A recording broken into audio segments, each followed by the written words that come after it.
Welcome back to another heat equation video. Now we want to solve this problem. The only difference now is that, as you can see, the boundary conditions are not zero. Yeah, we have a road. You have a road that uh, has a length. The length is 1 meter. So the boundary here, where x equals to 0, and then you have when x equals to 1, you have actually that here the temperature is 100 and the temperature is 100, so they're not 0. So how to solve when the temperature is different than 0? How to solve this type of problems? Okay, solution of this problem. We first have to bring the boundary conditions to be 0, because usually we need them to be 0 so that we can use the eigenvalue and eigenvector problem, so that we can solve them. We can use the eigenvalue and the eigenvectors. So the first step is, okay, I'm going to introduce a new function. I'm going to say u equal to v. V is a function of position in time, plus phi. Phi, I'm going to say phi is a function just of position. That's fine, because it's okay to do that way. Okay, then that means I have delta u over delta x is gonna be delta v over delta x plus delta phi over delta x. This is going to be delta u over delta x is gonna be delta v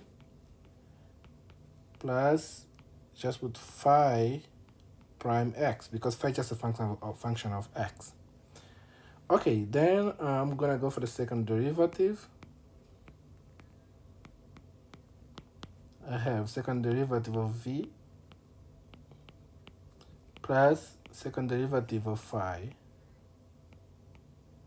x, like that.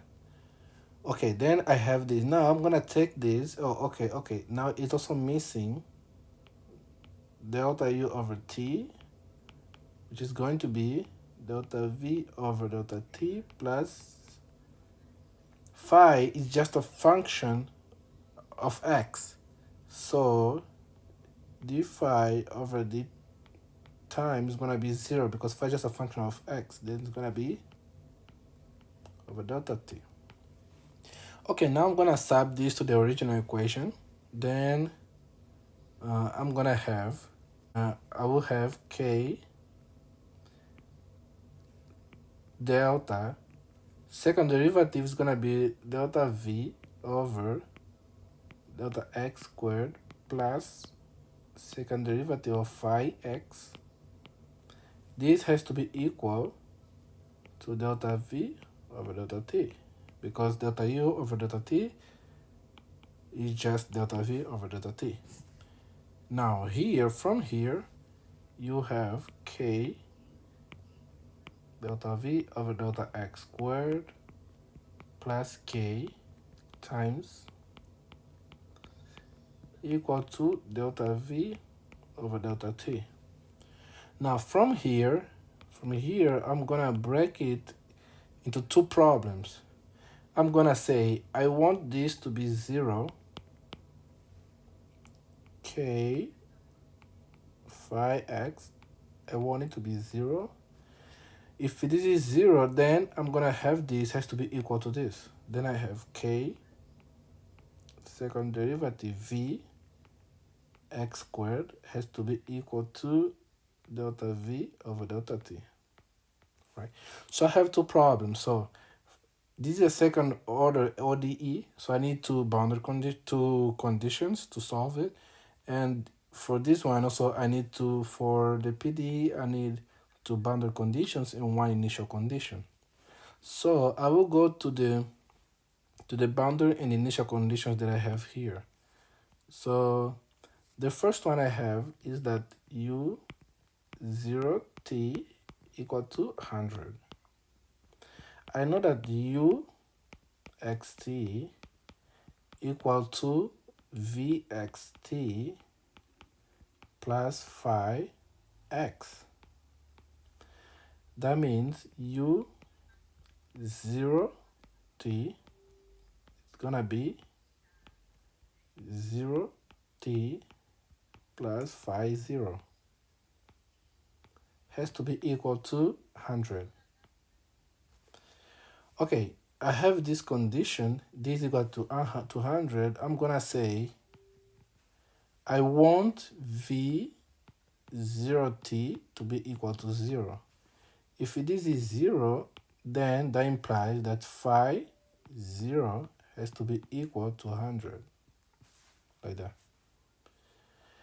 Then I have again another condition that, okay, I'm gonna use the other condition, u1t equal to 100. This is gonna be u1t equal to v1t plus phi x equal to 1 has to be equal to 100. Also, that is gonna mean, okay, I want the boundary condition for the PDE be equal to 0. If I set this to 0, then that implies having phi 1 equal to 100. So I have two conditions here to solve. Phi 1, phi 0 is 100, and phi 1 is also 100. So I have two conditions to solve for phi equation. Now for here, I also have two boundary conditions. For now, I have v0t equal to 0, and I have v0t v1t equal to 0. Now I need the initial condition for the PDE. Okay, I go to the initial condition of the problem. Was given that u x0 is equal to 0. I have that u xt equal to v xt plus phi x, like that. Okay, I'm gonna use the initial condition x0 equal to v x0 plus phi x. From here, I need to isolate this. But I was given u x0, it is 0, right? I was given this. So from here, I isolate the initial condition.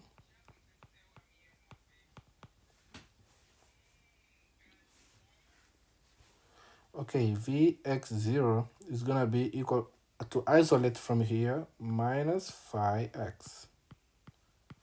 So that means my initial condition here is vx0 equal to minus phi x. So I need to solve these two problems here. I have to solve the two problems for v and for phi, and then add them so that I get u. So solving the first problem. Okay, you have k phi equal to 0. That means phi equal to 0. Integrate once equal to c1, and integrating the second time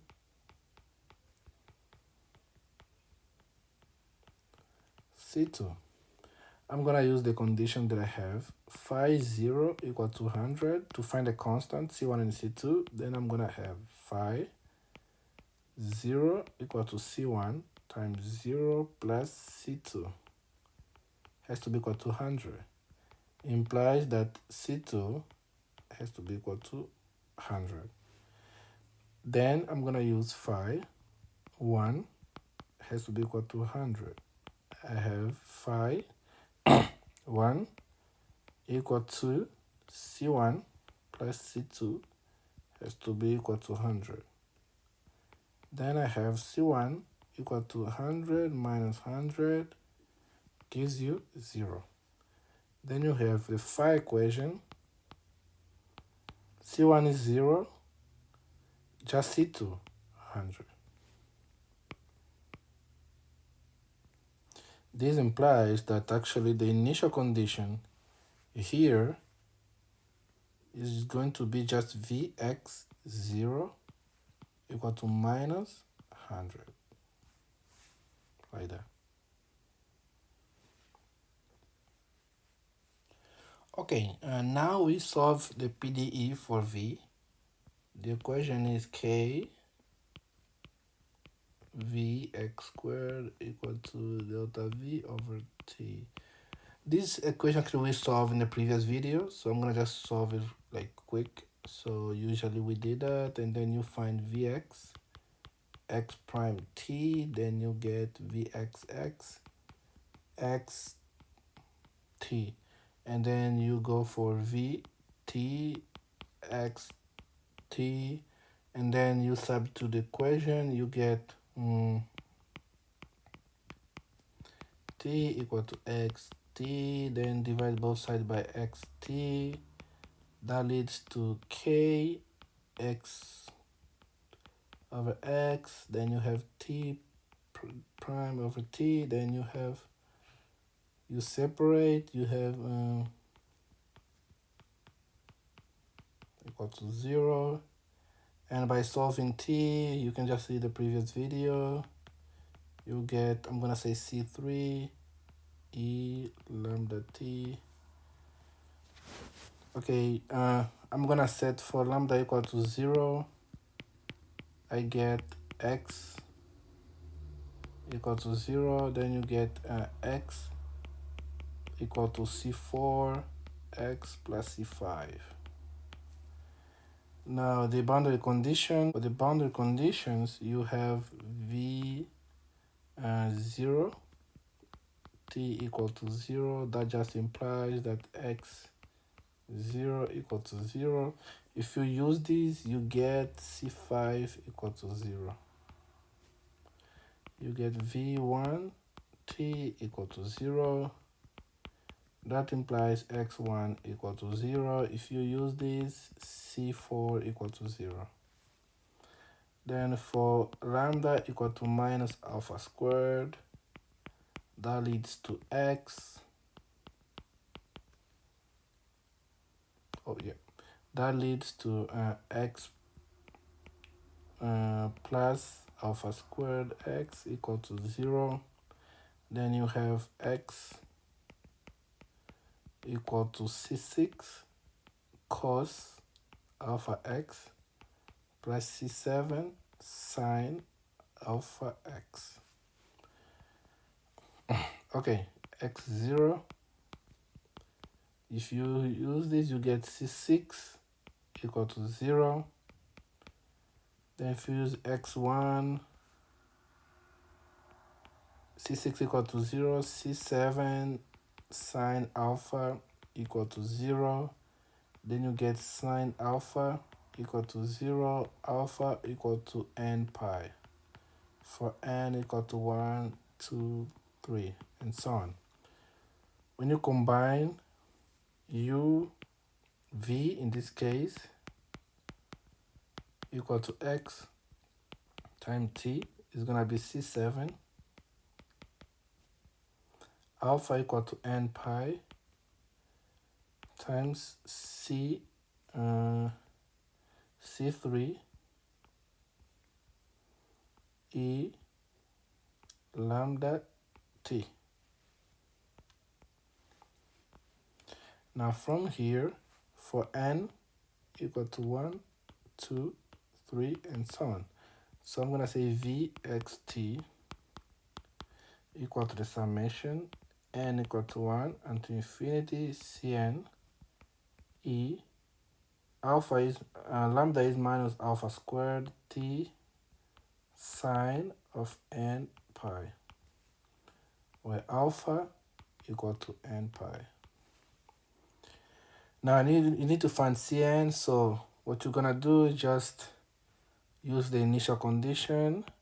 The initial condition was x0 equal to minus 100.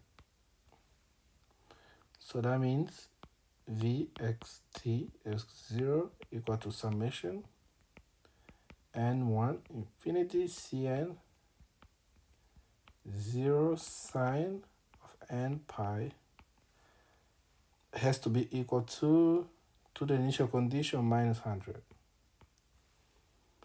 Then you get the summation n1 to infinity Cn sine of n pi equal to minus 100.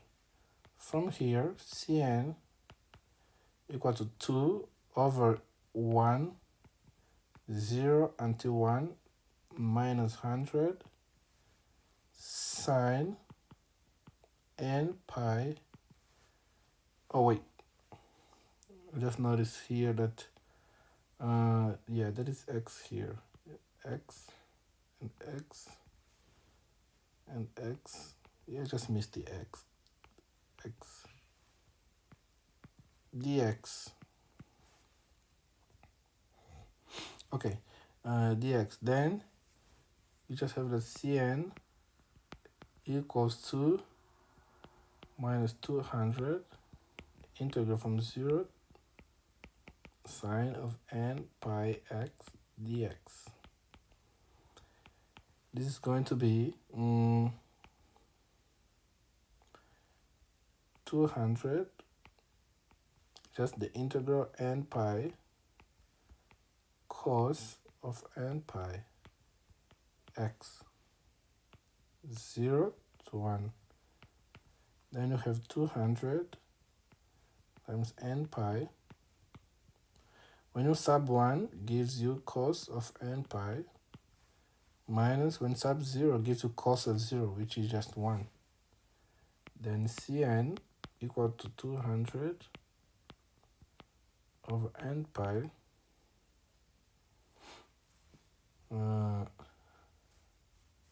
then cos of n pi is equal to minus 1 to the power n minus 1. That's your Cn. Then you just write Vxt equal to the summation n1 to infinity Cn 200 over n pi minus 1 minus n, then times e minus alpha squared n squared pi squared t sine of n pi x.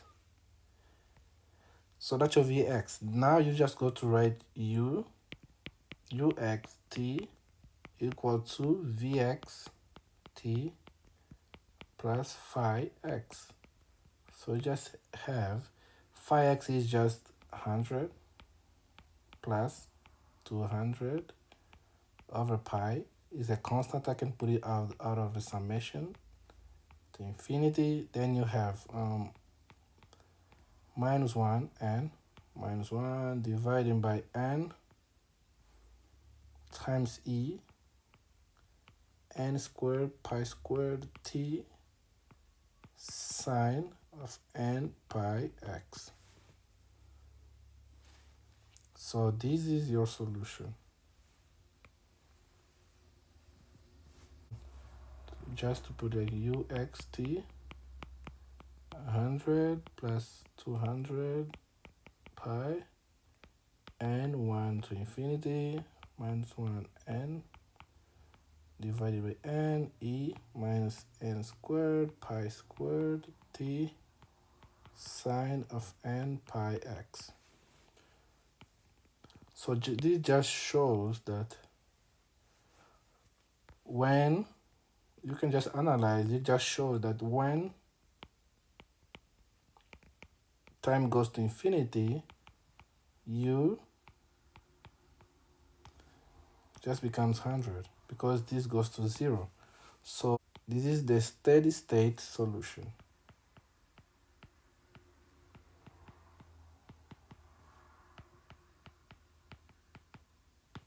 Okay, so this is how you evaluate when the boundary conditions are not 0. That's how you evaluate